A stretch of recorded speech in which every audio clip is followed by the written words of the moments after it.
ஆண்டவர் நாமத்தை மகிமைப்படுத்த ஒரு பாடலை பாடி ஆண்டவர் நாமத்தை மகிமைப்படுத்த போறோம்.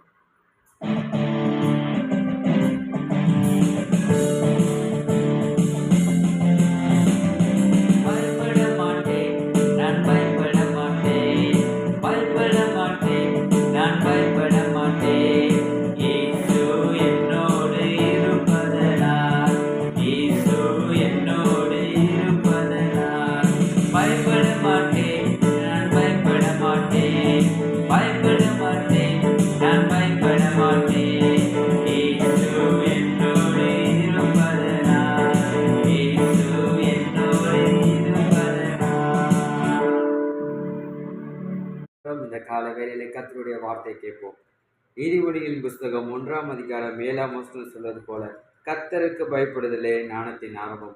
இந்த கால வேளையிலே இந்த வார்த்தை கேட்டுக்கொண்டிருக்கிற ஒவ்வொரு பாட்டு கர்த்தர் இந்த கால வேளையில உங்களை பார்த்து சொல்லுகிற என்னவென்றால், நீங்கள் அவரோடு நீங்கள் பயந்து நடக்கும்போது கர்த்தர் இந்த கால வேளையில உங்களுக்கு ஞானத்தை தந்து கர்த்தர் இந்த நாள் முழுதும் கர்த்தர் உங்களை வழி நடத்துவாராக. ஜெபம் செய்வோமா? அன்புள்ள தகப்பனே, ஆசீர்வதிக்கப்பட்ட இந்த நல்ல நாளுக்கு நன்றியப்பா. சொல்லப்பட்ட இந்த வார்த்தையின்படியப்பா, யார் யாரெல்லாம் உங்களுக்கு சமூகத்தில் பயந்து நடக்கிறவங்களோ கர்த்தர் உம்முடைய ஞானத்தினால் ஒவ்வொரு யார் சம்பூர்ண ஞானத்தினால் கர்த்தர் நிரப்பி ஆசீர்வதிக்க போறதுக்காக நன்றியப்பா. பெரிய காரியங்களை செய்யுங்க. இயேசுவின் நாமத்தில் பிதாவே, ஆமென். God bless you.